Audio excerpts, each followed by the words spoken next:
Welcome to the Happy Engineer podcast, the place where we help engineers like you to build your career, balance your life, and be happy. I'm Zach White, former engineer turned lifestyle engineering coach, and your host for the journey to the career and life that you desire. Hey, I believe that you shouldn't have to sacrifice your life to reach your full potential at work. And what we're going to bring you in these conversations and interviews are the strategies, the tools, and the mindsets that are going to allow you to experience both success at work and success at home. Hey, we do the best we can to keep this free from advertisements. Of course, I can't control what YouTube may throw up, but do us a favor and share this podcast with anybody who you think may like it. And don't forget to click the bell and subscribe and get notifications to our YouTube channel and for upcoming releases of the Happy Engineer podcast. I would love your feedback, and even more than that, love your story. Share with us how these strategies and tools are working for you. Would love to be in touch with you. Connect with us on social media. Find me at Oasis of Courage on Instagram, Facebook, or Zach White on LinkedIn. It's an absolute pleasure to serve you. Now let's do this. Michel, so glad you're here. Welcome to the Happy Engineer podcast. Thanks for making time today to be with us. You're very welcome. So I'm excited about what you bring in terms of a background on one of the topics that comes up over and over again with our clients, with the listeners of the Happy Engineer podcast, and in the world today, which is burnout, the impacts on people's lives, the dark side of the coin of hustling and grinding and going for success. And I'd love it just to get things started. Michel, would you tell us about your background and your experience and exposure to this and why this topic is such a big part of the work that you do? I started counseling about 20 years ago at University of Michigan, but I was an academic counselor. So I've been accustomed to very high achieving individuals in very high expectation situations. So it started with academic counseling, and I saw very talented people struggling because of the demands.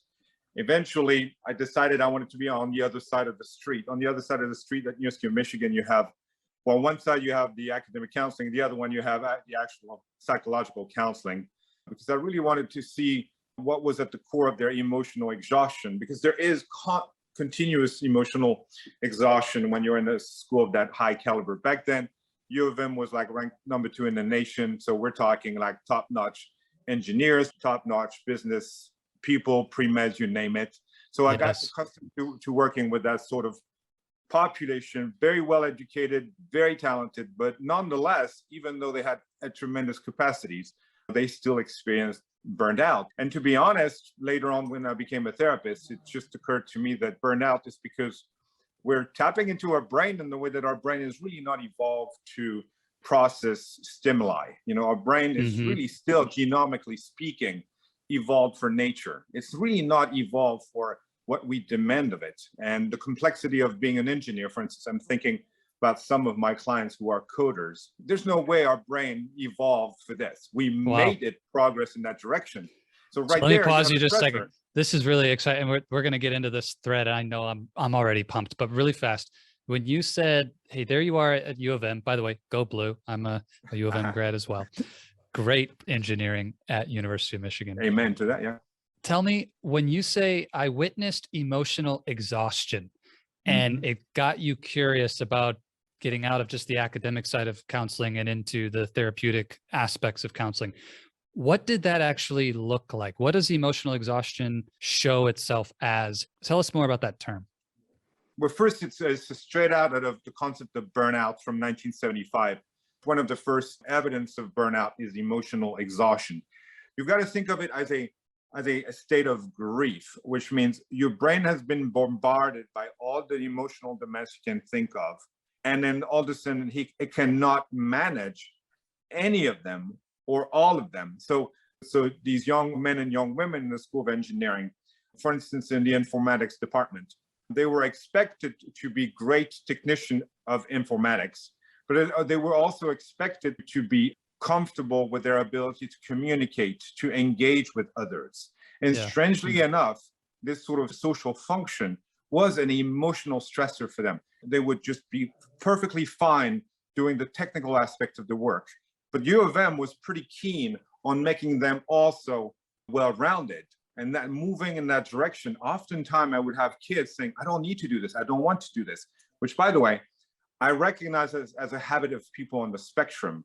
They just want to do the task. They just don't want to beat around the bush with all the what they consider the unnecessary meta purposes. So the emotional exhaustion did not come from the task of mathematics, the task of physics, the task of computer engineering, but it really came from the other social demands that they had on themselves. Yes. And so U of M was keen on developing these skills because they knew that when these young men and young women would be in the task force, they would have to deal with the social component of it.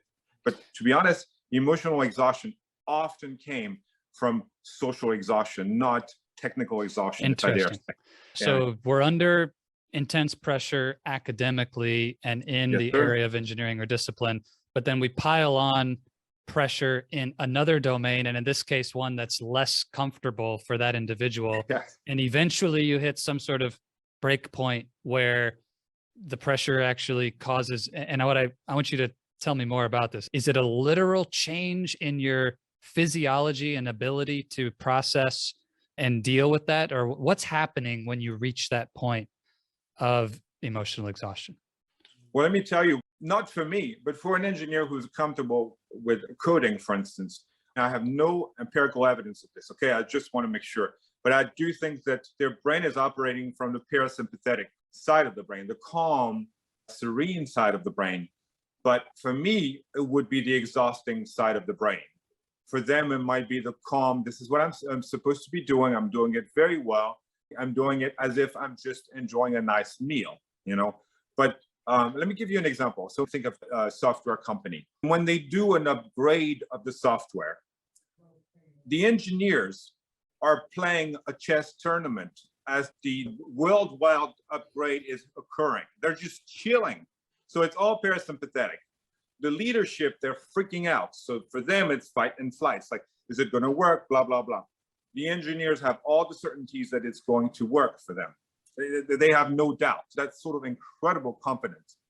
But if the engineers were put in a leadership situation, for instance, talking to board members, their brain would switch to the opposite. They would be in fight and flight as opposed to calmness and then composure. So I hope that answers your question. Maybe I went a little too far. No, this is great. And I want to keep going, but I interrupted your flow of your history a little bit there too. So I want you to come back. You went from U of M.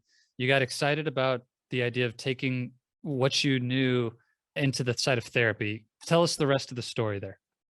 This is an interesting journey because I was always interested in working with people on the spectrum, high functioning people on the spectrum, like super brains, as awkward as can be, but extremely intelligent. Because to be honest, I'm one of them.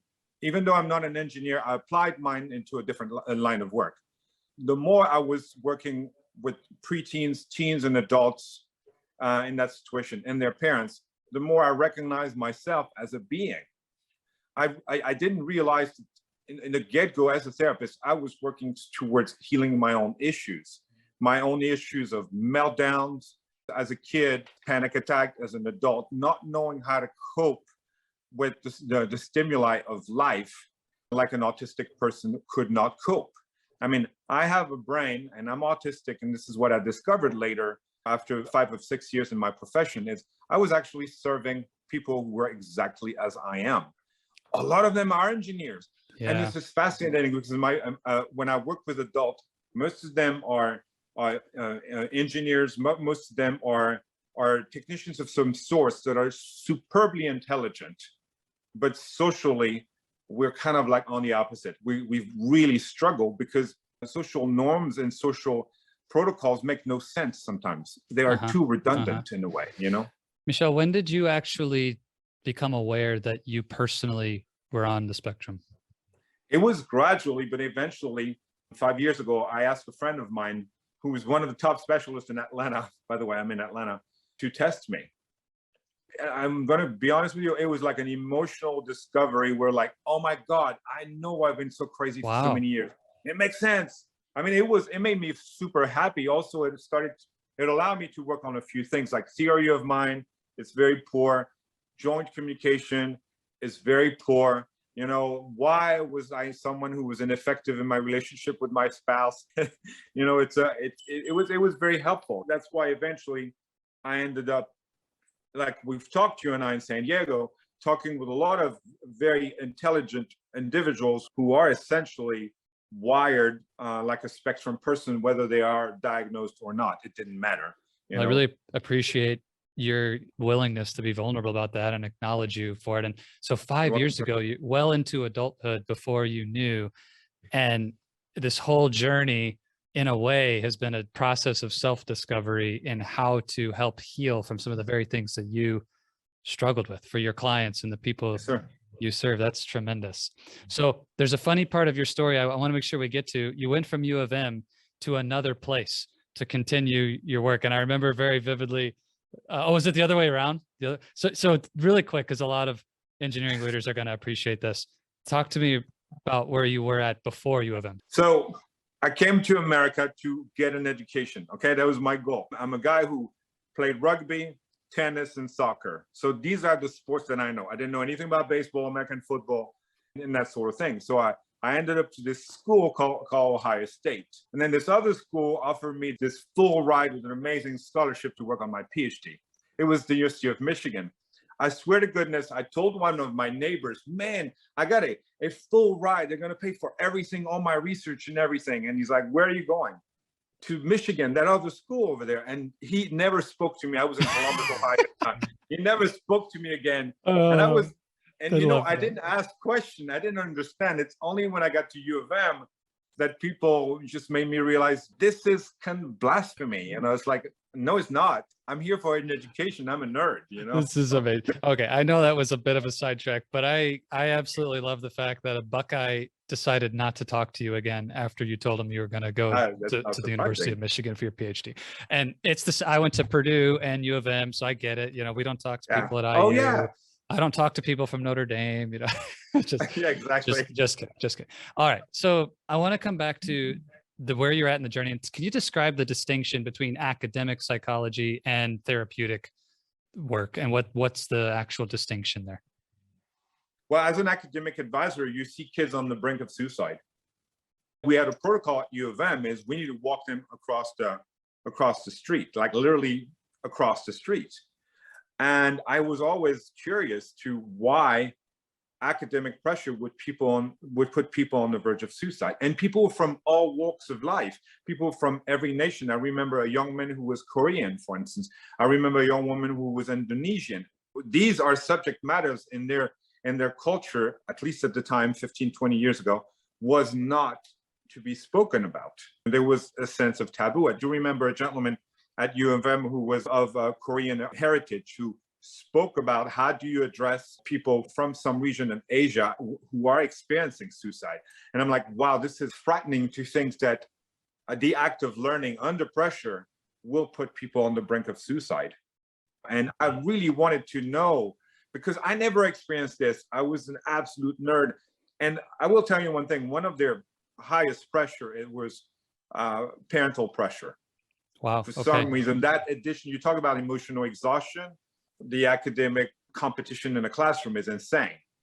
But then you have the social expectations that are also new for some of them. Mm-hmm. But then mom and dad, a lot of time, mom and dad, because we are on the brink at the time of the helicopter parents, we're like, you got to do this. You know, yes, you took a class in neuropsychology, but you still have to be an engineer.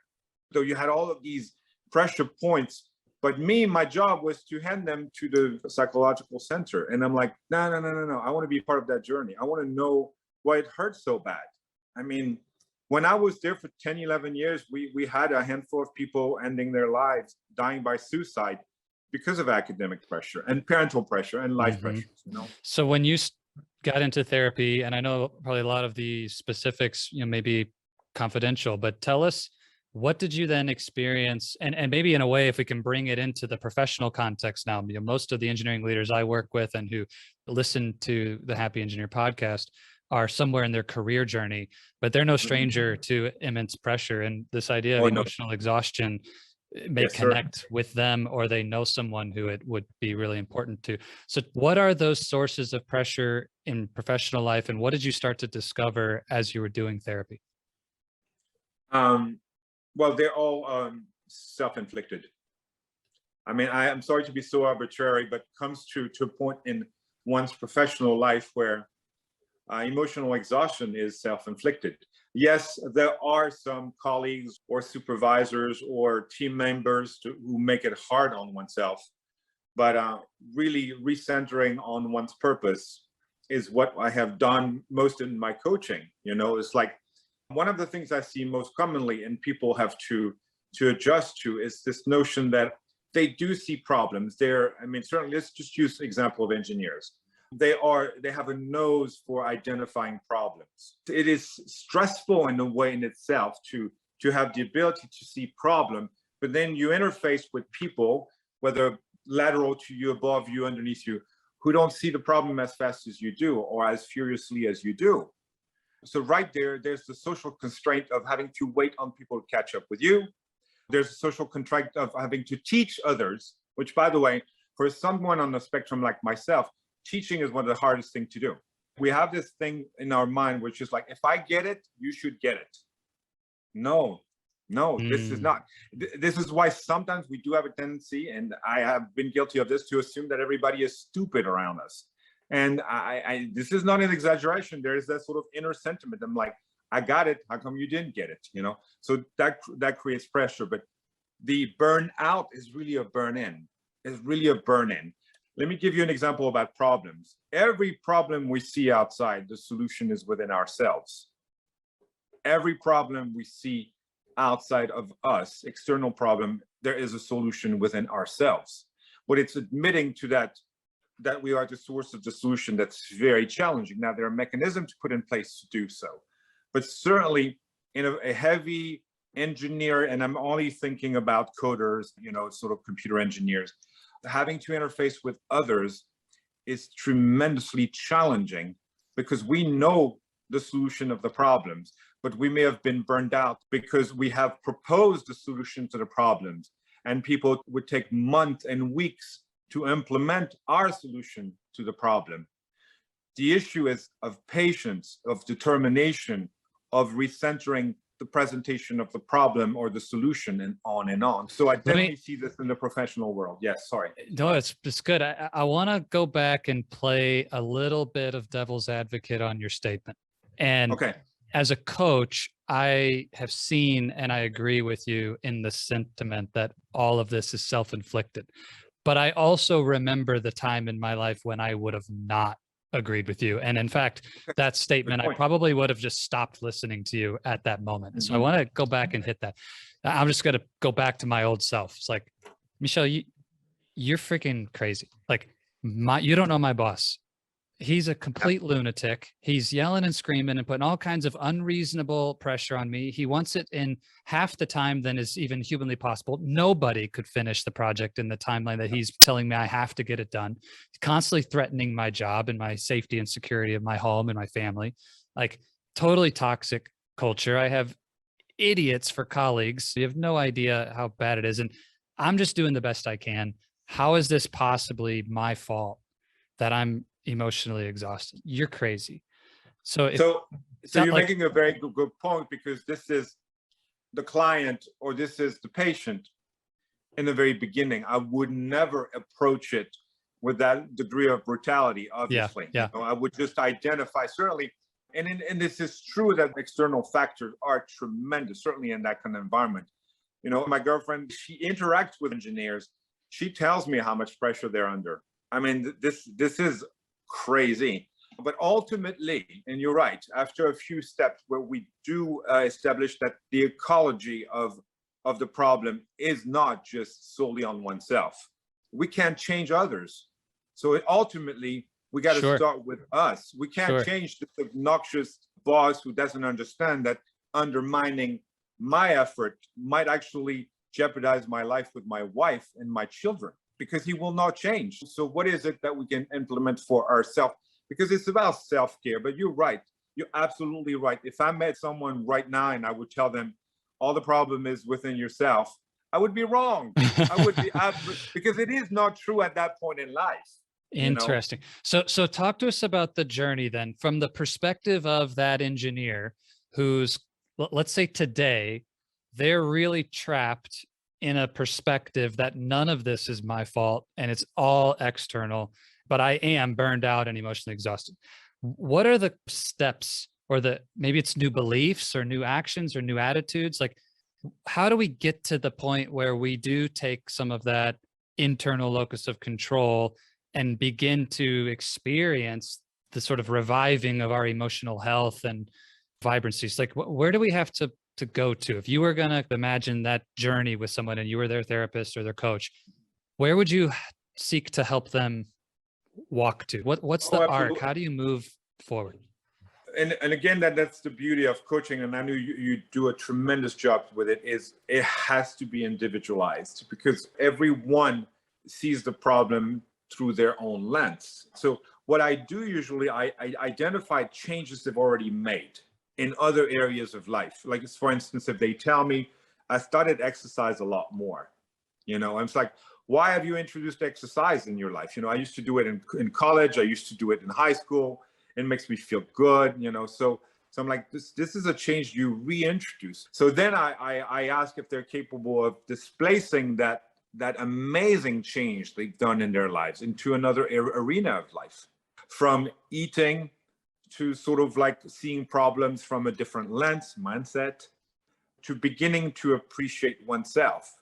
I mean, I do hear that as an engineer, when you hear over and over and over again that a project could have been done better, could have been done faster, and on, you get a sense that you're not capable of doing things as expected, and you might have a little bit of questioning judgment on yourself. So start where they are, but always try to identify that one tiny area where they've already made a change. Because the number one change is, if they reach out to you or to me, that's one of the biggest change. It's to accept that we can't do it alone.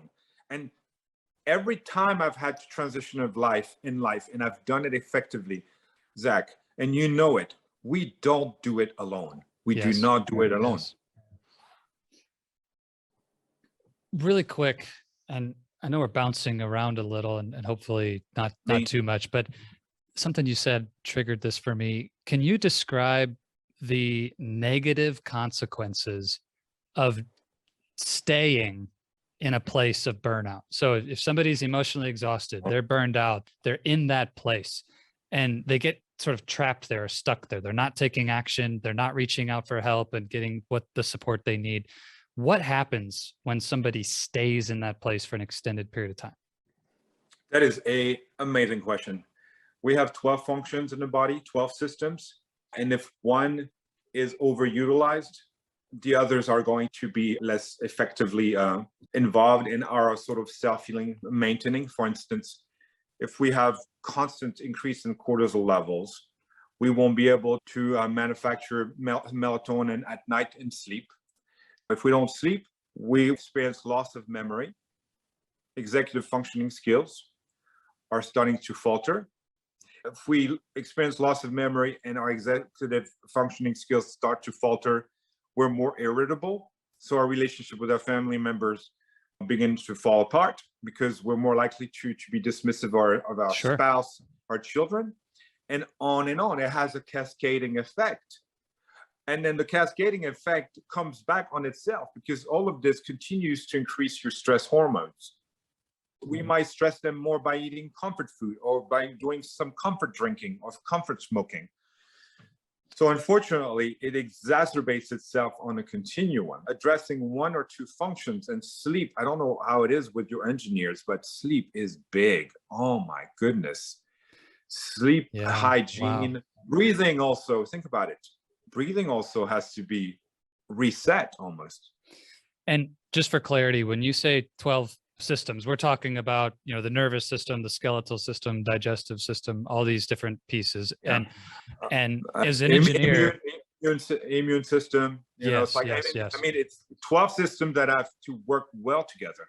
And so the body being a system of systems, engineers will appreciate this. We are, matrix. Yeah, like this is the world we live in and designing products and the things we do as Yes. engineers. And so just what I hear you saying is the longer you allow one of the 12 systems, any one of them, to be either over indexed in its use in a way it's not intended, or in an unhealthy way, or neglecting it, or, in this case, when we talk about burnout from a professional context, it's often this constant state of sympathetic nervous system, fight or flight, high drive, high adrenaline, go, go, go, cortisol induced pumping of the body and brain to this level that it wasn't intended to stay at.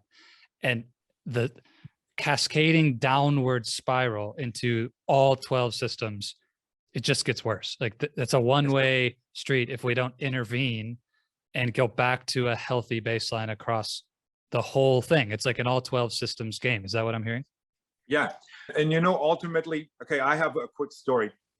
When I worked in hospital, I had a gentleman, he was 95 years old. This gentleman had an incredible life. He lived in France and he was experiencing dementia, but he had these moments of clarity. So being from France, we would talk about France. Guess what? He was a civil engineer. During World War II, he went to France. He helped rebuild bridges and all that stuff. This gentleman was on 25 medications. 25 medications. Wow. It was agreed that he had to go to hospice. Like, what happened with the decision about sending someone to hospice, at least 2 specialists and then 1 generalist in the hospital said, this gentleman may not live longer than 6 months, so he needs to consider hospice. The family agreed.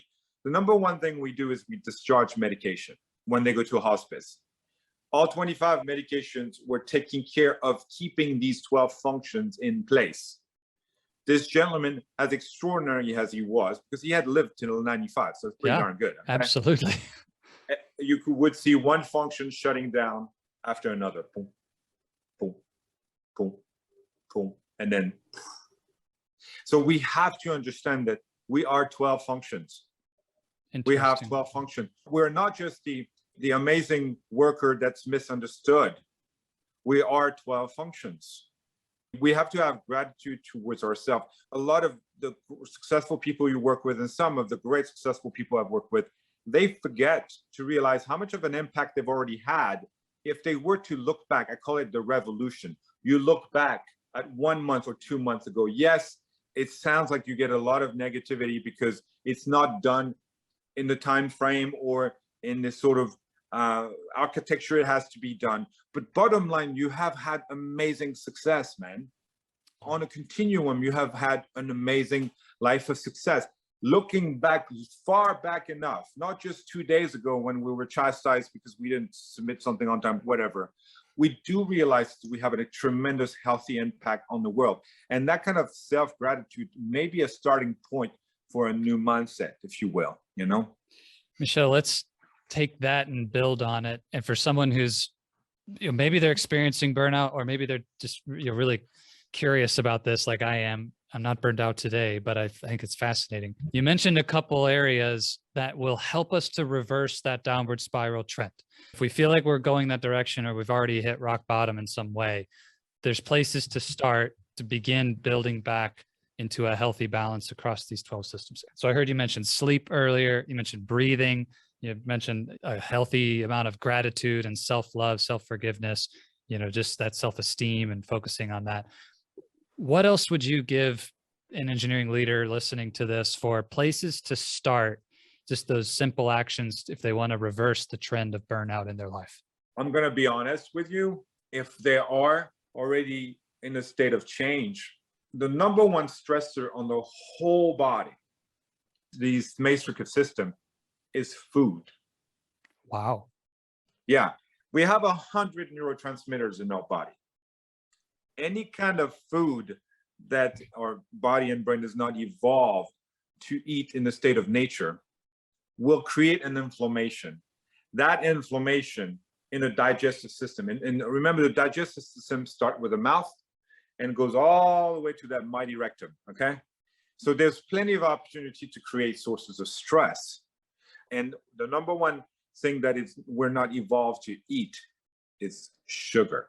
There is no such a thing as instances of sugar in nature. A berry or a crab apple, which is the sort of things we would eat in a state of nature, they're very tiny. And really, the human body will eat them because it has antioxidants. It's really to stay healthy. The amount of sugar is minute in organic apples, you know. Wow. Sugar, which is everywhere, which is our favorite comfort food, is the number one stressor on the body. Honestly, if anyone were to do a 3 or 4 day elimination of sugar, and I mean processed sugar, all the fun thing we like, then you realize your inflammation are reduced. Case in point, I have a friend of mine, when he was in college, he had too much fun. He jumped off a building 3 stories. I'm not kidding. He fell, shattered his ankles, head first, had reconstructive surgery and all that stuff. And he calls me, he said, Michel, my inflammations are all over the place. I said, how many monsters have you been drinking lately? And he said, a lot. Said, do me a favor, stop these for 4 days. He did. He got in touch with me and said, you know, whatever you were saying about my lymphatic system, it's very clearly happening. I experienced no inflammation.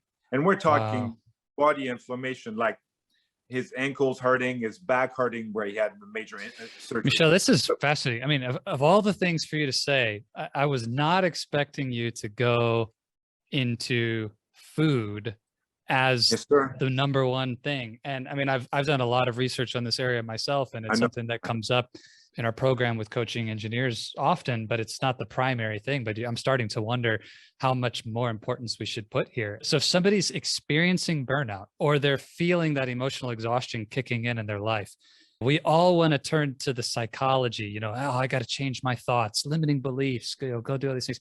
And what I hear you say it is like, look, let's clean up your nutrition, eat the right stuff, get some good sleep, and take a few deep breaths. Like, let's just start right there. What I love about that as a coach is if we can get those things right, now the coaching has an exponential benefit because we actually have a foundation to build on. Of life. Versus trying to solve every problem just by thinking our way to the solution, which is what engineers especially love to do. I'm blown away by this. Cut out sugar, number one solution. Get that inflammation out of the body through the stressor of food. Wow, that's amazing.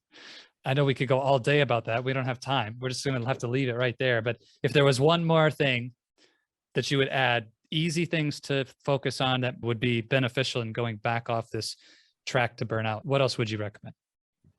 Honestly, to tap into our 13-year-old self. I mean, we had so much fun back then. Why? Because we didn't have society to tell us what we ought to do. The engineers that I've spoken about, they were just like creating their own little software back then. I've had artists, like I have a gentleman, he's autistic. He likes to construct, on the side, he likes to construct characters with Legos. And then we're talking an adult.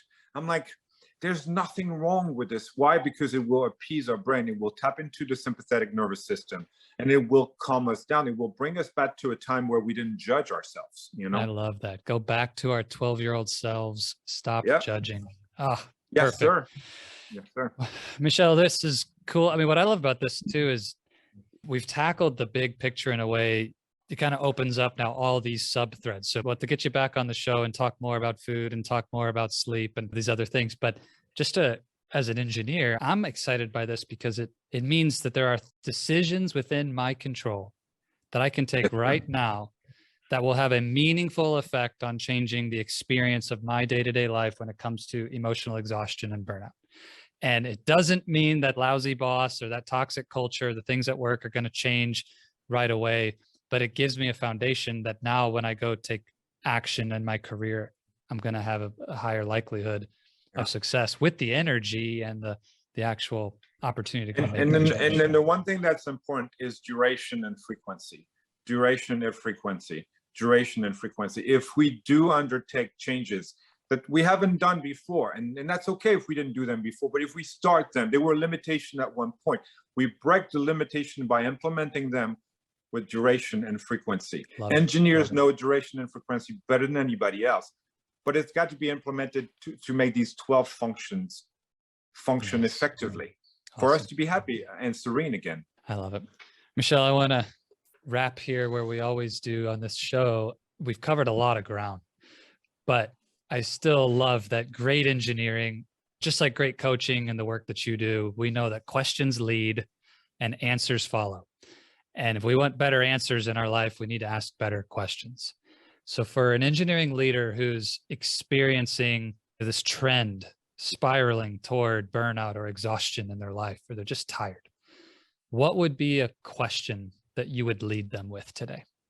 I would say, who is the person I can emulate to find the solution to my problem?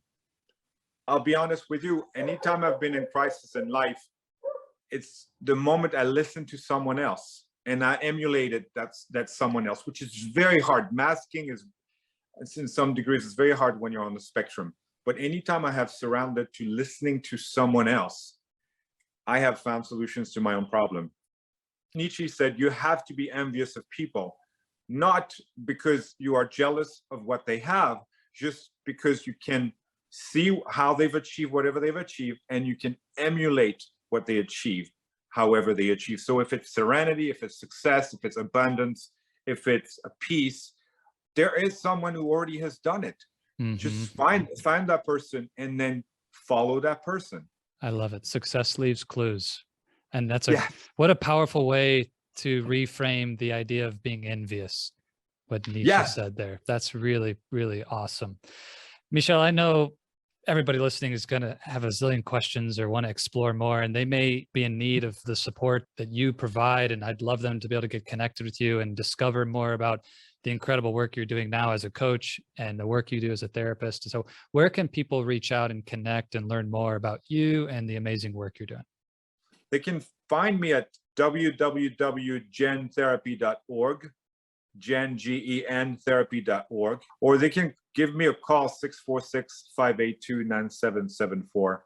Awesome. Well, tremendous. And I had a pleasurable weekend out in San Diego with Michel to just see him in action and to discover more and more about what this man brings to the table. And I cannot recommend highly enough, if you're struggling, if you want to have somebody supporting you, someone to model and emulate on that road to high performance and to success, Michel and his work is tremendous. So please check that out. I couldn't recommend it highly enough. Sir, thanks again for making time today to be with us, and just wish you a ton of success going forward. Hello, my friend. Zach White here again. And I wanted to let you know that's all we've got for this episode of the Happy Engineer podcast. Thank you so much for investing your time with me today. It is an absolute pleasure to be able to bring you this content. Just as a reminder, it would be amazing if you would subscribe and share this episode with any other engineers you know who may benefit from this. And if you're like me, I hope that you'll take some notes and, more importantly, take action. In our audio version of the podcast on Apple Podcasts and any place that you go to find podcasts, there's a little more content from me about this episode in the debrief. If you really want to hear about how to put this into action, I'd encourage you to go grab that. But thank you for joining us for the video version of our interview today. And again, can't thank you enough for helping us to get the word out about the Happy Engineer podcast and what we're doing. If there's any way we can serve you, would love to do that. Go find us at oasisofcourage.com or reach out to me on social media at Oasis of Courage. And don't forget again to subscribe and click the bell to have notifications of upcoming releases of new episodes of the podcast. As always, I want to leave you with this.